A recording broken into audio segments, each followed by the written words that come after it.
Hey everyone, welcome back to my channel. Did Samsung just decide to finally shake things up with the Galaxy S26's camera? After years of sticking with the same old GN3 sensor on their base models, is something new actually on the horizon? And what if I told you that the Ultra version's chip situation is about to get way more interesting than usual? Hang tight, because you'll want to hear this all the way through. Samsung's been playing it safe with the base and plus Galaxy S models for a while now. Since the S23, the camera sensor has barely changed. It's been the trusty GN3, a solid performer but nothing groundbreaking. You probably thought the S24 or S25 might bring a fresh sensor, right? Nope, the same one stuck around. And let's be honest, after a couple of years, that gets old. People want more, better photos, cleaner shots in tricky light, sharper details. So here's the scoop. Some fresh leaks from Galaxy Club are saying that the Galaxy S26 will finally upgrade that tired camera sensor. Now, don't get too excited just yet. It's still a 50-megapixel sensor, the same resolution as before. But here's where it gets interesting. It's reportedly a brand new sensor, possibly from Samsung's ISOCELL GN family. That means it could be a totally different chip under the hood. Now, what does that mean for your pictures? It might sound subtle, same megapixels, but this sensor can handle light way better, catch more detail, and just produce sharper, cleaner images overall. That's the kind of upgrade that can make a noticeable difference, especially in real-world use. Sometimes it's not about adding more megapixels. It's about making every pixel count. But what about the Plus? Well, that's where things get a little messy. There's a rumor flying around that Samsung might scrap the Plus variant entirely this time. Instead, they could bring back something called the Galaxy S26 Edge. That name might ring a bell for fans who remember Samsung's curved edge designs, but it's unclear what exactly this model will look like or how it will stack up. If that rumor turns out true, this new fancy 50MP sensor might only be in the base S26. So, if you're hoping the bigger or Plus phone gets a camera boost, you might be out of luck, or if it comes with a different setup altogether. It's a gamble. Samsung loves to keep us guessing. All right. Now let's talk about the Ultra. The Ultra is always where Samsung pulls out all the stops, and this time is no different.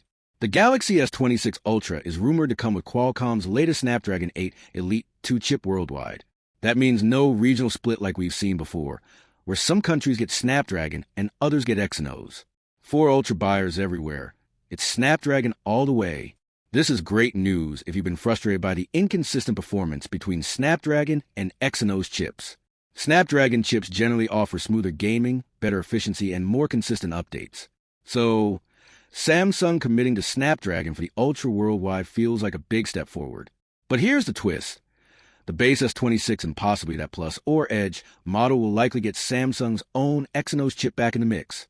This time, it's the Exynos 2600.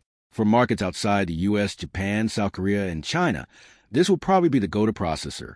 Why is Samsung splitting chips again? It all boils down to manufacturing. Qualcomm Snapdragon chips come from TSMC, a Taiwanese chip powerhouse, while Samsung makes its Exynos chips in-house at Samsung Foundry. Samsung's next-gen chip manufacturing tech, the SF2 node, isn't ready for prime time until late 2026. So, for now, the Galaxy S26 models are stuck between these two worlds. The Ultra gets the TSMC-made Snapdragon chip everywhere, but the other models rely on Samsung's founder-made Exynos. And here's the kicker. The fancy SF2 node chip won't even debut on the S26. Instead, it's expected to appear in Samsung's foldable phones next year, like the Z Fold 8 and Flip 8. Imagine that, a single Galaxy lineup launching with 3 different chipsets, depending on the model and region. That's the lot. It might be confusing for buyers who want to know exactly what's inside their phone, but it's Samsung playing the cost and manufacturing game carefully. So, what does all this mean for you? If you're the type who always grabs the Ultra, this is pretty straightforward. The top-tier chip, Snapdragon 8 Elite 2, and presumably the best camera tech will be in your hands no matter where you are. That's consistent power and performance. If you're eyeing the base or mid-tier models, the camera might finally get that upgrade you've wanted, but the chip story is a bit more complicated. It's not necessarily a bad thing, but it does mean your experience could vary a little depending on where you live and which exact model you pick. Honestly, it feels like Samsung is trying to balance everything, costs, manufacturing capabilities, performance, while still pushing forward. It's a smart business move, but it does come with some headaches for us as consumers. Now, I want to know what you think. Are you excited about Samsung finally refreshing that base camera sensor? Or do you think keeping the megapixels the same, but improving the sensor won't move the needle enough? And how do you feel about Samsung's chip shuffle? Does having Snapdragon on Ultra only make sense, or would you prefer a consistent chip across all models? Drop your thoughts in the comments. I'm curious. Are you sticking with Ultra for the powerhouse experience, or will the base S26 with a new sensor be enough to catch your eye? And what's your take on Samsung's plan to replace the Plus with an Edge? Is it a fresh twist or just more confusion? Whatever your take, one thing's for sure, Samsung's Galaxy S26 lineup is shaping up to be one of the most interesting launches in a while. So stay tuned, because this story is only getting started. Thanks for watching.